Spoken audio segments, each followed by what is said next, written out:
On va s'intéresser aux fonctions. Dans cette vidéo, on va apprendre à utiliser des fonctions qui existent déjà. Alors, on a déjà rencontré la fonction print qui fonctionne de la façon suivante. On écrit l'instruction print et entre parenthèses, on écrit ce qu'on veut afficher. Donc, si on veut afficher une certaine chaîne de caractères, ben, on écrit dans les parenthèses la chaîne de caractères à afficher. Quand on exécute le script, ici, donc il exécute l'instruction print et la fonction print affiche quelque chose à l'écran. Une autre façon d'utiliser la fonction print, c'est d'abord de définir une variable ici qui contient la chaîne de caractères hello et ensuite, entre parenthèses, on écrit qu'on veut afficher la chaîne de caractères. Et donc quand on exécute ce script, il affiche d'abord bonjour et ensuite hello. Il y a en fait plein d'autres fonctions qui sont déjà définies dans Python. Voyons un exemple avec la valeur absolue. Donc la fonction s'écrit ABS. Entre parenthèses, on va mettre le nombre dont on veut calculer la valeur absolue, soit un nombre entier, soit un nombre flottant. Par exemple, abs de moins 3. Alors que fait ce petit script? Il calcule la valeur absolue de moins 3. Par contre, il affiche rien. Je ne lui ai pas demandé d'afficher, il n'affiche pas. Donc si je veux voir le résultat, il faut que je fasse en plus une exécution de la fonction print. Et là, la valeur absolue de moins 3, il m'affiche bien le résultat qui est 3. Alors une meilleure façon de faire, ce serait peut-être de définir une variable x qui vaut moins 3, une variable y qui est donc le résultat du calcul de la valeur absolue de x, et puis on pourrait afficher proprement les choses par une petite phrase, la valeur absolue de x vaut y. Donc c'est une phrase générale. Si je change les valeurs de x et de y, la phrase sera toujours juste. Et là, il m'affiche la valeur absolue de x, donc de moins 3, vaut valeur absolue de moins 3, 3.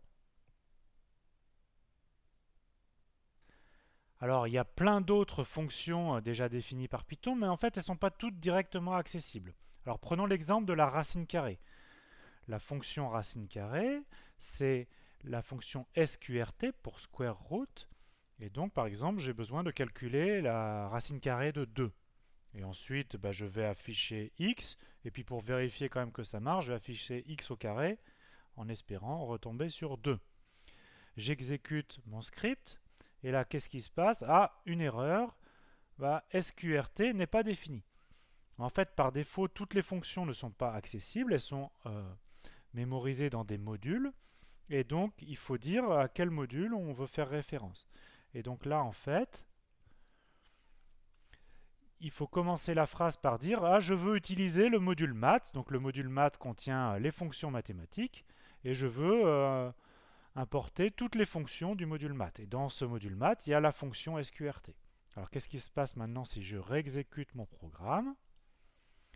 Eh bien, il me calcule une valeur rapprochée de racine de 2, 1,41, 42, etc. Et puis quand je lui demande de mettre au carré, il me trouve à peu près 2. Mais attention, comme il fait des calculs approchés, il ne trouve pas exactement 2, mais 2,000 et puis un 4 à la fin.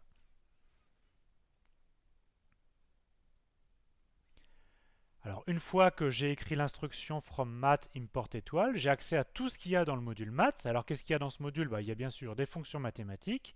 En particulier, il y a les fonctions trigonométriques. Et il y a même une valeur approchée de la constante pi. Alors, voyons tout ça. Imaginons que je veux le calculer, faire des calculs avec l'angle qui est pi sur 2. Alors, je peux déjà afficher que vaut cet angle. Et puis après, je veux calculer le sinus de cet angle. Alors attention, il faut faire attention que tous les angles doivent être exprimés en radians. Et donc ici, j'exécute mon script. Donc une valeur approchée de pi sur 2, c'est 1,57, etc. Et le sinus de cet angle, c'est 1. Le module math contient aussi des fonctions qui permettent de transformer un nombre décimal en un nombre entier. On va voir trois façons de faire. La première façon, c'est d'utiliser la fonction round, qui en entrée prend un nombre flottant, donc un nombre à virgule. Attention, la virgule se note bien par un point. et qui renvoie l'entier le plus proche. Donc je vais afficher ici le résultat de la fonction round. Quel est l'entier le plus proche de 5,6? Bien évidemment, c'est 6. Si je modifie mon script et je demande l'entier le plus proche de 5,1, bien évidemment, c'est 5. Alors il y a deux autres fonctions un petit peu différentes. Il y a la fonction floor, donc floor ça veut dire plancher en anglais, qui prend en entrée toujours un nombre à virgule, mais qui renvoie l'entier qui est juste en dessous ce nombre à virgule. Donc quel est l'entier qui est juste en dessous 5,6? Bien évidemment, c'est 5.